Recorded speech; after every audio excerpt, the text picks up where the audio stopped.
Good morning, everyone. Welcome to the Daily Drop-In Morning Show, where the Teach Better team is live every single morning, Monday through Friday at 7 a.m. Eastern. We are currently streaming on Facebook, YouTube, Twitter, Twitch, and LinkedIn, and we are so appreciative that you are here. We have a very, very full show, and on our way here, it is Wednesday, February 16th. We have a whole lot to cover, especially since it's Wednesday. You know, we're going to end the show like we do every single Wednesday with resources and some ways to continue to go explore a number of different ideas. And then, of course, we have our holidays this week. We have our good news stories this week. And Adam is here, and I cannot wait to talk shop. So we are going to be right back. Feel free to send your messages in our comments. If you are tuning in live, good morning, good morning. And for everyone else, if you're catching this after the fact on Teach Better Talk podcast, we appreciate you. Good afternoon or good morning, depending on when you're listening. And let's get started.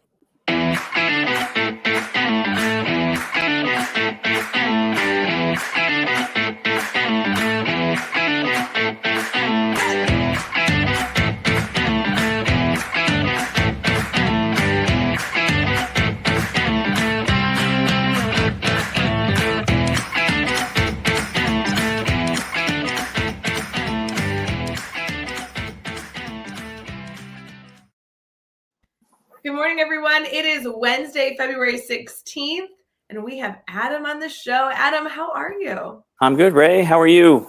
Good. It's so good to see you. We've actually mentioned you a few times on the show leading up to this morning because I was so excited to catch up with you. Yes, I believe last time we saw each other in Milwaukee, correct? I was going to say, I don't know, but it's been ages. Milwaukee would have been so long ago. It was, I think it was Summer Spark up in Milwaukee. I love that conference, Summer Spark. Gosh, it's been years since I've been able to enjoy Summer Spark, obviously because of COVID and everything else going on in the world. So what year would that have been? Do you think 2019 maybe? That was definitely 2019. There you go. Yeah. Fun. Yeah, but thanks for having me on. Oh, thrilled to have you here. You know, Adam, I do know that a lot of people in our community are already connected to you because I've gotten messages after we sent out our email this week releasing who's going to be on the show, and people were so excited to see you. But of course, if we have somebody tuning in this morning that doesn't know you yet, which is, you know, welcome. I'm so excited that they get to meet you for the first time. Would you share a little bit about yourself? Yeah, I am. Man, what year of teaching am I in? I think I'm in 10th or 11th year. I don't know. I've lost count. But I teach 8th grade social studies at New Richmond Middle School, which is small town, small river town, about 25 minutes outside of Cincinnati. And so, and as I mentioned with Cincinnati now, every time, Houday, go Bengals. So I love it. You know, I will say I very publicly was maybe going for the other team, but today I will understand. We can say Bengals 100 times on the show this morning. Okay. I would love it. Love it.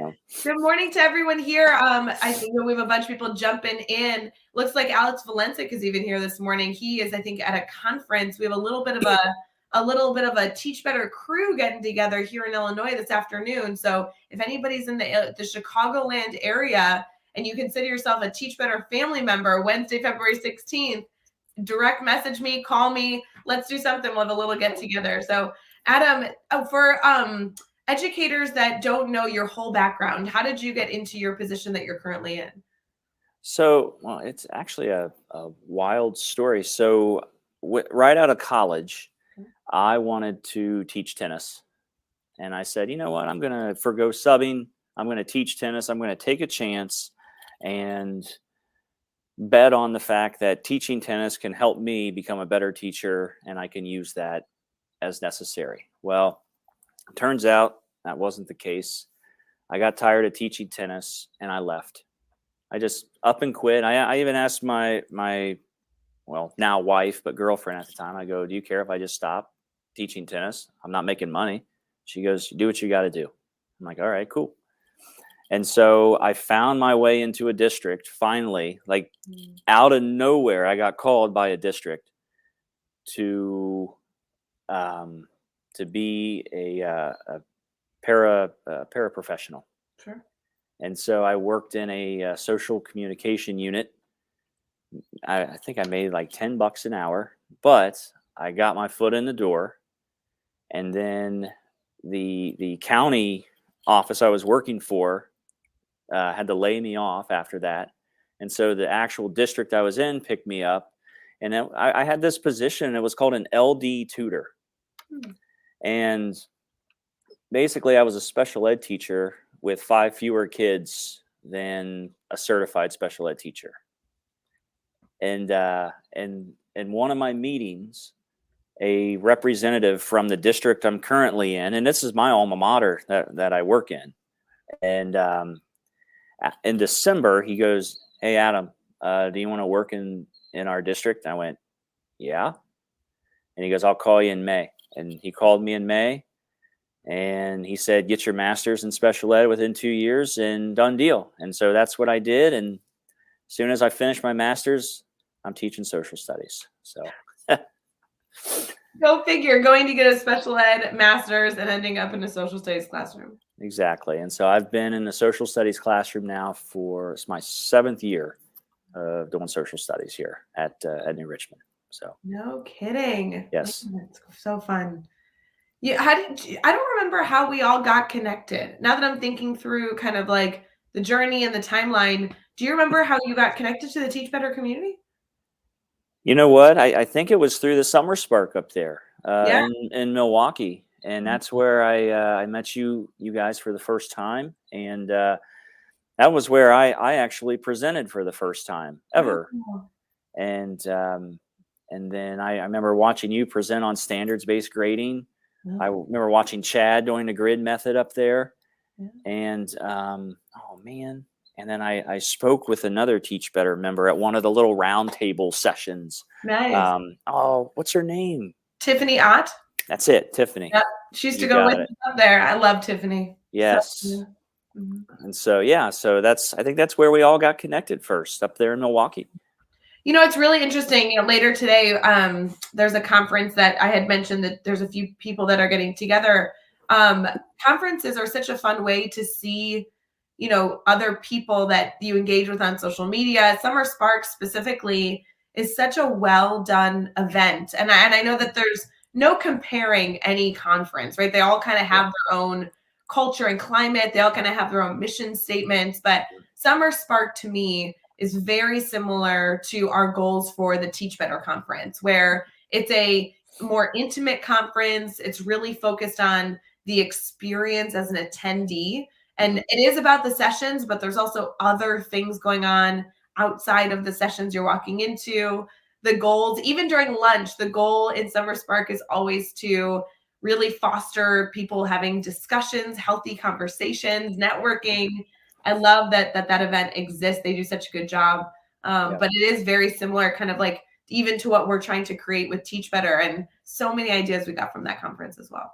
Yeah, and I know Chuck Taft did a nice job putting that together, and I think that's the last conference that I attended in person. Oh Was yeah, 2019, yes, and and that was the summer. They do their event in the summer. yes, and ever since then, everything's been virtual, Yeah. and but I'm hoping to get to the um, Spring Q conference in California in mid March, and I think I'm going to end up presenting with Dr. Scott Petrie out there. So Wonderful. How exciting. Good luck yeah, on that. yeah, That's a great event too. It's a very different feel. That's an awesome, awesome event for sure. yes, yep. So Well, we'll have to try and convince you to submit a proposal for Teach Better Conference as well. And for everybody listening, as you've probably heard me say 100 times, those open March 1st, and they're open all the way through April. So you have the opportunity to kind of submit as many sessions as you want. And Adam, I know you'd be just a wonderful presenter there as well. So continue to share things. What are you presenting at Spring Q? So Scott and I actually teamed up, and so I know John Crippo took the EDUprotocols thing, and now he's branching out and doing specific subjects. And so Scott and I teamed up just for the last year, and we've been writing the social studies version or the history version of EDUprotocols. So how to implement them in AP level high school classes down to the middle school level. So yeah. Very cool. Oh, I think you're going to have so much to be able to dive into with that. Yeah. We have a few questions in the comments with a lot of people saying good morning. Of course, good morning to everyone. We're thrilled you're here, Adam. I'm telling you, everybody was so excited to hear and learn from you this morning. This worked out just great. We do have a question about the availability to people outside of the U.S. I don't know if that has to do with the Teach Better conference or other things we've been discussing. I apologize. I haven't been looking at the comments as much as I should, but I will tell you, if any of you are interested, of course, the Teach Better conference is open to anyone worldwide. We have a very large global community that we always love to welcome into any event that they are a good fit for. And we even have internal team members that are not only based in the US, but also based in Canada. So we always love to see our Canadian friends and people outside of our communities. I was just on a Zoom call yesterday, Adam, actually with Dan Edwardson, who's a part of our Teach Better community over in London. And he was discussing trying to make it out to the event. So it's always good to be able to see our international friends for sure. Yeah, you guys are global. That's awesome. So fun. You know, Adam, I did tell you we had one goal for our morning, like beginning conversation before we transition into our next segment, which will be good news. Okay. And both there's two things I was supposed to do, and both of them I've forgotten because we got into conversation. So we're gonna do this really quick. First and foremost, shout out to Amanda on our team who just released her first course in the Teach Better Academy. We're so excited and proud of her. We have a brand new course that came out bright and early this morning, and it is all about supporting grid method teachers in the elementary setting specifically. So we're really focusing on pre-K through 5 using the grid method. Amanda is able to share her tips and tricks throughout this course. And of course, we have a lot of resources for the grid method that exist. Obviously, that's a big mastery learning framework that we focus on. But holy cow, was it so amazing for Amanda to take that and kind of manipulate it to really fit an elementary classroom. So excited for Amanda and the work that she has done to put that together. And it's officially available. So you can see that over in Teach Better Academy, teachbetteracademy.com. Adam, the other thing we do is a little morning reminder. And I just got the announcement on my phone, which is so helpful that it reminds me. It's an app called Happy Feed. And what we do is that every morning before we get into too much discussion is we get a message from our guest, something that they are grateful for, something that they are happy about in their day. And we just document it in our app. We would love to be able to bring this to a number of different uses in the future, but we're going to keep a few of those ideas secret for now. Adam, since you're the guest on the show, we'd love to be able to kind of throw this to you and say, hey, what are you grateful for? And if you are stuck in any way, there's usually a hint category. Would you like to hear the hint? Let's hear the hint. Okay, just for fun. The hint says, are you planning any trips? Anticipation can make you happy even more than the trip itself. So what are you grateful for this morning? You know what? I'm grateful for, I keep thinking I have a 5-year-old and a 2-year-old, and they crack me up. Although sometimes they drive me nuts, but they crack me up. And so I am grateful for my 2 daughters, my wife, my family, all that good stuff. I love it. 2 daughters, we said 2 and 5, right? Mm-hmm. Love it. So, and the one we just gave her as we call it, a big girl bed, the 2-year-old. And I forgot to check her in the morning on the monitor before I left. And my wife sent me a picture, and she was about 10 feet away from her bed, curled up on the floor in a little ball. No. But it was pretty cute though. I love it. Well, I appreciate that. Message is saved. It's always fun to be able to share what we're grateful for. We'll be right back here with some good news.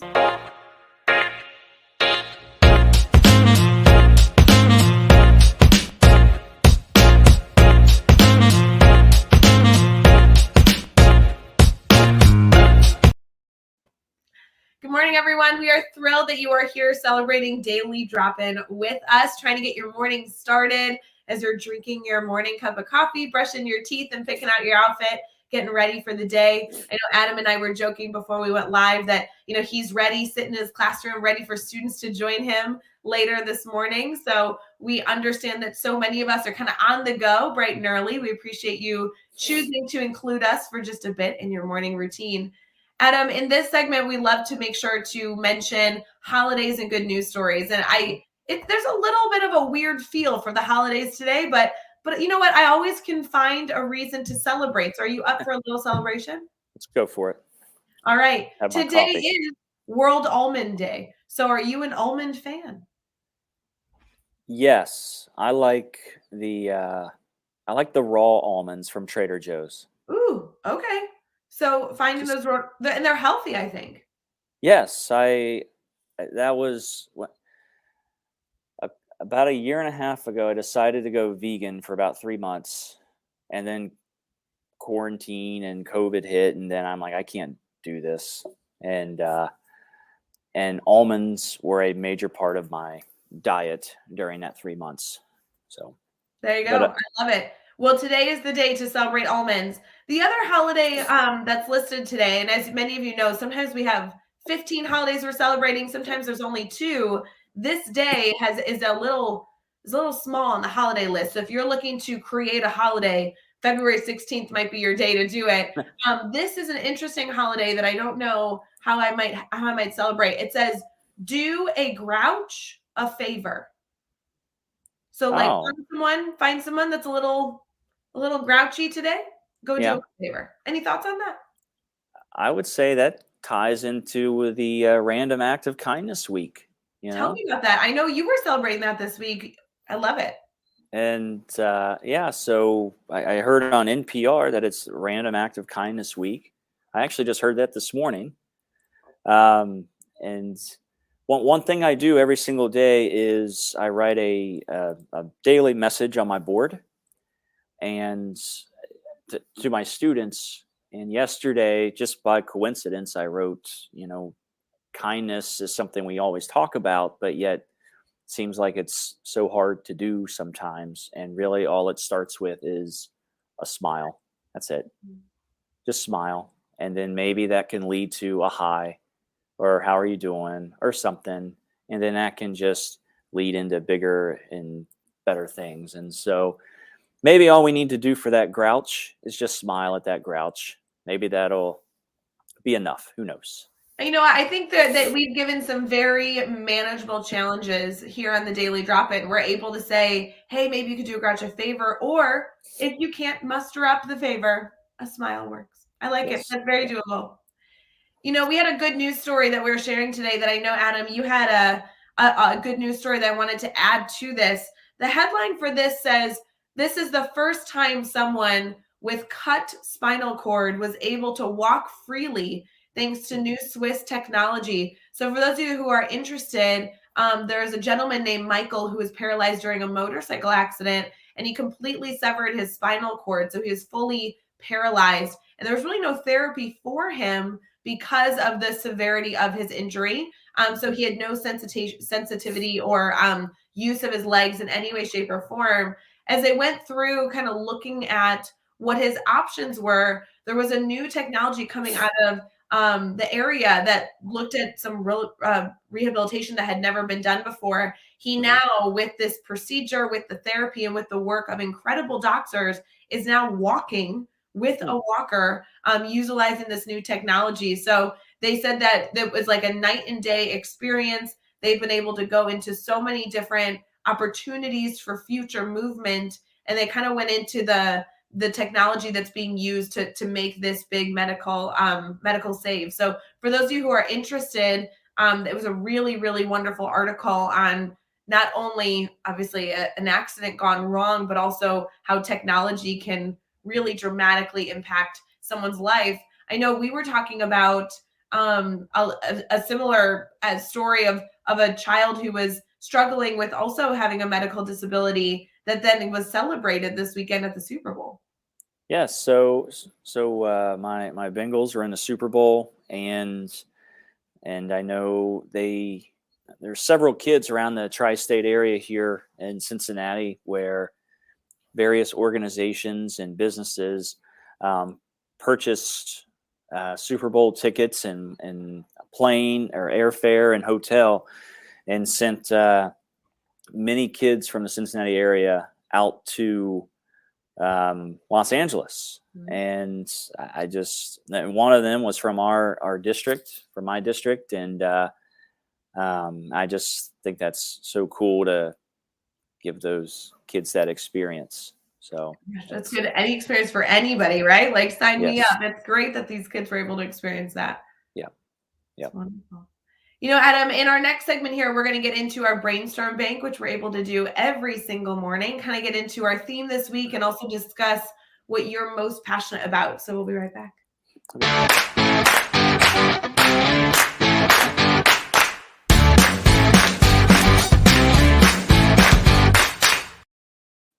Good morning, everyone. As you know, our brainstorm bank happens every single show. This is an opportunity for us to pause and kind of share any concerns, any questions that we have in the comments. Adam and I definitely don't promise that we'll have the answer to all the things that you might be brainstorming, whether it be supporting a student, fostering a relationship with a colleague, a struggle with a leader, but we are trying to be here for you so that you know that you do not ever have to brainstorm alone. It really takes a village. So Adam and I are here to help with any of that. If there's anything that comes to mind that you want to utilize some brainstorming partners on, we are here for you this morning. Adam, if I was to ask you what your soapbox topic was, the thing that you are most passionate about, you just find yourself always striving to be a solution seeker in this area, what are you really passionate about as an educator? I'm passionate about using technology effectively. Ooh, tell me more. I don't know. It drives me nuts when I see just a simple worksheet copied onto a Google Doc. I just don't. I don't like that at all. I'm trying to be civil, I guess. And but how can we use technology in ways to really transform and transcend learning? And how can we get the most out of our students with technology? How can we, and ultimately what it comes down to is, if I'm going to use something in my classroom, or I'm going to do a lesson, I'm going to use some sort of strategy or technology or something, what it comes down to is the 4 C's. How can I get students creating, critically thinking, collaborating with each other, and then communicating their learning, with whether it's with me or with each other? And if I can cover at least 3 or more of those C's with technology, I'm all in. And I'll give an example here, because I actually really I tried out a lesson. I love to try stuff. I just go for it, make it happen, and if it's good, then great, we'll tweak it a little bit. If it's not good, I'll sit and reflect about it and make it better. I just did this lesson where, and I do this all the time, totally guilty of this. I walked in to school, and the previous day I had a lesson. I was in the middle of a lesson. We were going to finish it up on this given day. And I sat down, I thought about it, and I said, you know what? We're just going to delete that and get rid of it. We're going to start fresh. We're going to do something new. And so the students were learning about the Louisiana Purchase. And I wanted them to look at the different perspectives of the purchase from 2 different political parties of the time. And I scrapped the original lesson and I did something new. And this is what I'm talking about, effectively using technology. So I gave the students a Google form, and this is actually the what we call the research protocol in our new social studies book coming out. But basically, I shared a Google form with the students, and I told them, you need to in the resources that I give to you, here's the question, here's the overall central question. Here are the resources where you can find your answers. Here's a Google form. I need you to submit through this form a quote from one of the resources that shows how the Federalists felt about the Louisiana Purchase, and then you need to explain it in your own words, add more information to it, and then you need to put which source it came from. And so and I gave them 15 minutes to submit 4 responses. Those students were submitting through the Google form, and I created a spreadsheet with it, and I had the spreadsheet on the board, and I'm giving feedback in real time on, hey, this explanation is good, or this quote doesn't quite fit because, and then students are seeing that, they're hearing that, and they're sharing all this information. It's like a spreadsheet. In 15 minutes, we had like over 100 quotes from students. And so that to me is critically thinking. They're creating the information, right? They are collaborating with each other. And now I'm communicating and giving feedback. And well, then what happens now is they have that spreadsheet. They write down their own reasons on both sides. I gave them a diagram or a graphic organizer, and then we use that to write a thesis statement. So that to me is what I'm talking about, of how can we leverage technology to get the most out of our students. So important. I want to dive into that further. You mentioned the 4 C's. For an educator that's hearing this maybe for the first time, that was a wonderful example of an activity that really fostered so many different elements. How as a teacher can I utilize these 4 C's? And would you mind diving into them a little bit further so I fully understand the differences between each one? So like with creating, right? Like, how can we get students creating something new? You know, you give them the information, and how can they create some end product? How can they take what they've learned and create something? Or in another example, if I'm giving them background information, and I'll use another example here. I'm sorry, I just I don't want to go on and on and on about the same thing, but I do a thing weekly called a cyber sandwich, where I give the students a resource, video or a reading of some kind, and then sometimes I'm like, I need 2 important facts from each subheading. So now they're creating their own information. And so that to me is the creating part. Creating something new, creating your learning, owning your learning, that kind of thing. So then the critically thinking piece comes from the questions that I might ask, or the critically thinking piece in a cyber sandwich might be, if those are important facts that you put down, well, why are those important? And I might walk around and say, why do you think that's important? This fact that you included right here, how does that help you better understand the overall, Louisiana Purchase or whatever, just playing off that topic. So communicating, I'm going to go with the same cyber sandwich idea here now. So communicating, in the second part of a cyber sandwich that we do, is students pair up and they talk about the important facts that they just wrote down. I put these things down, and then I put these things down, and they talk about it. They discuss it, and they fill out a Venn diagram, and they compare, communicate, and share what they've learned with each other. And then finally, the collaboration piece is obviously the students working together as well. And in my opinion, the classroom should be a community where we're all working together, and that's why I love. And maybe we just added a 5th C, I guess, right there.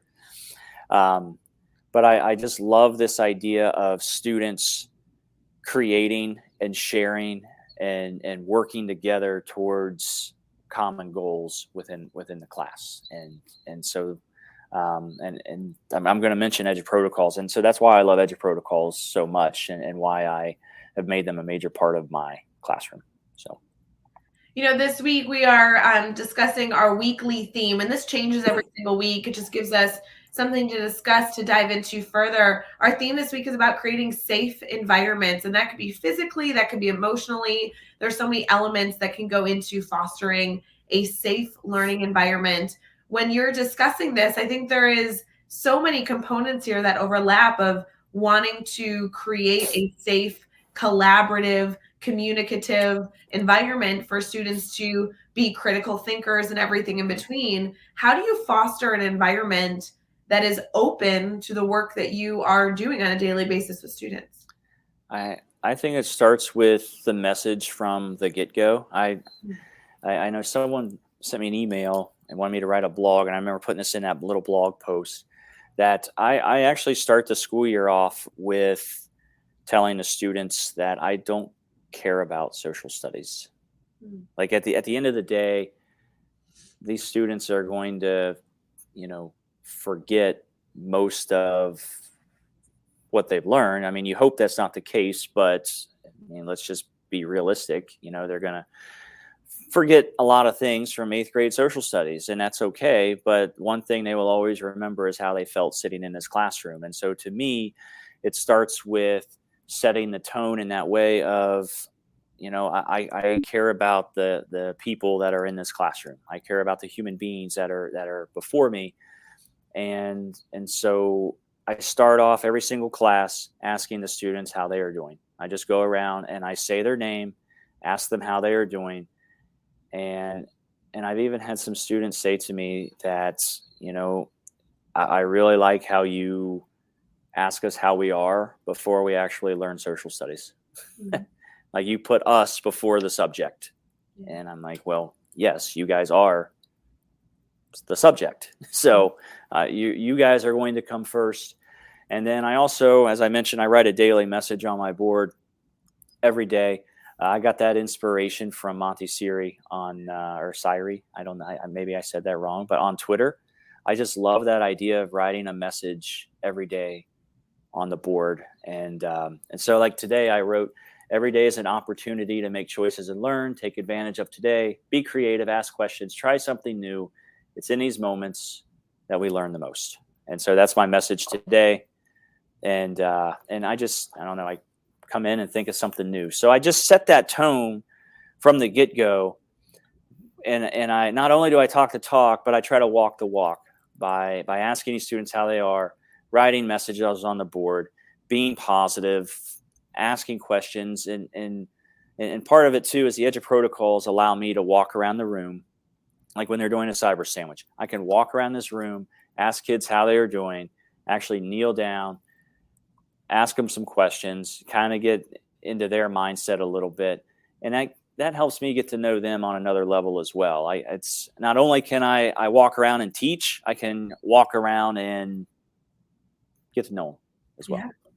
So important. On the Daily Drop-In, we really appreciate looking at so many different lenses, perspectives, and ideas for our classrooms. But I really, really value when we can give our community a action-focused challenge, something that they can do within just a few moments during their day to get one step closer in doing what we're discussing here on the show. Is there any challenge that you can think of that we could challenge our community to take on this morning, take on as they're working with students later this afternoon in fostering this type of environment? I love even just challenging them to do the daily message on the board. What a great opportunity there. Yeah, the one thing I try to challenge myself with, and maybe this is a good challenge for everybody, is before every student walks out of my classroom, I shouldn't say my classroom, I should say before every student walks out of 505, because it's our classroom, really, but I try to talk to every student twice before they leave the class. And maybe that's a good challenge for everybody. Just every single student have 2 conversations of some kind, whether they're 5 seconds, 10 seconds, a minute, who knows, just try it out. Powerful, powerful challenge right there. We'll be right back with recommendations we love.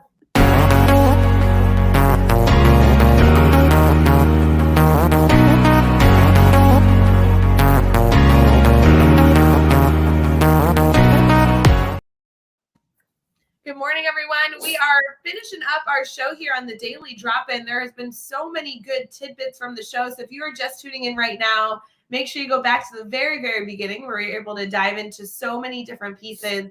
Adam, Wednesday is special. This day is always about ensuring that we're providing next steps to our community. Obviously, we have guests on the show Monday through Friday. We have themes on the show Monday through Friday. And as we kind of finish up, get to this midpoint of the week, we always love to remind people that while we will continue to discuss this topic as the week continues, we have a community that loves to be learners, and that teach better mindset of being better today and better tomorrow is something that really lives within us. And so we want to make sure we provide podcasts or books or resources or people to go connect with so we can continue to be learners in this area. Can you tell me, with the work that you've been able to do, and you're obviously so passionate, I know you've mentioned some books already, what are your go-to resources? So my go-to resources, I wonder if I have them in my classroom here. Can I go over and grab my book? Sure, why not? Go All crazy. right. I love All that. right. All right, As hold on here.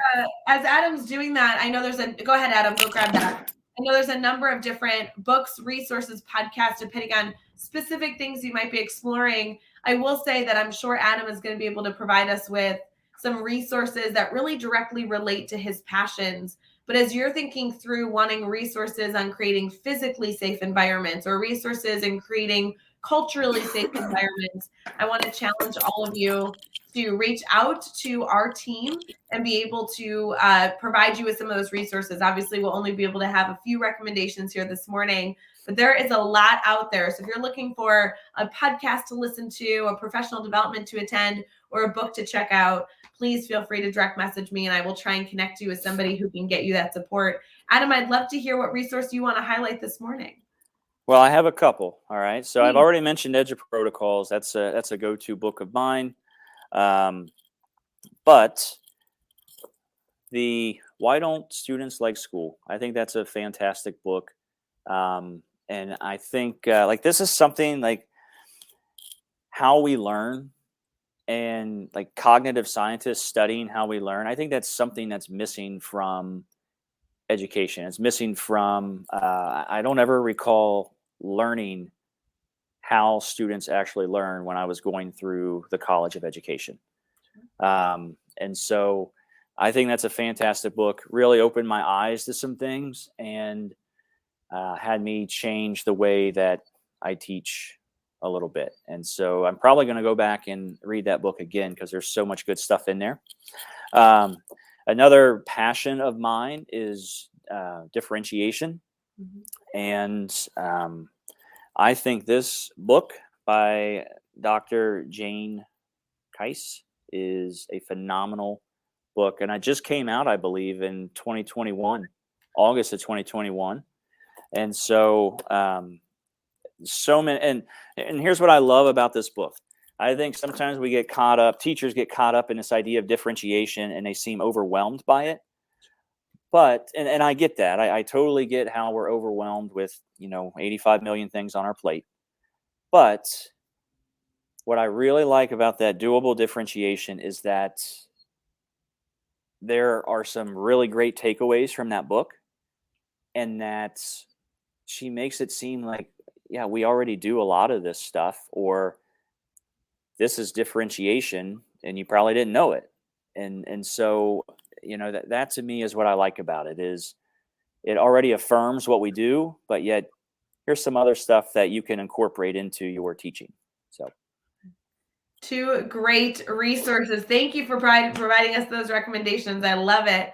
Adam, I do want to also make sure that if anybody has follow-up questions that they want to discuss with you, or even I encourage everybody in our community to go just connect with Adam as just fellow educators connecting, all working towards the same mission of being a little bit better today than we were yesterday, a little bit better tomorrow than we were today. Would you mind be able to share how people can stay connected to you? Yeah, you know what? I didn't think about it, but I should have put my Twitter handle like you did in the name. You're good. Share it with us now. No problem. But you can connect with me on Twitter at Moeller, Moler 3031. And then I'm also on Instagram at Moeller.Adam as well. Phenomenal. So, yeah. Adam, thank you so much for joining our show. I know that it's so early in the morning and you have a big, big day ahead of you on Wednesday, February 16th, but I really appreciate you taking the time, sharing your insight, sharing your resources. Phenomenal opportunity for our community here to catch up with you and continue to learn from other educators. I really appreciate you. All right. Thank you, Rae. Thanks for having me on. Absolutely. For everyone else, I just want to wish you all a wonderful Wednesday. Please enjoy your last 2 sips of coffee as you get ready to go work with students, and have a wonderful, wonderful day. If you are in the Midwest, we want to encourage you all to be safe with some snow you might be getting. So keep an eye out, check the weather. Let us know, of course, if you are needing anything that our community here can support you with.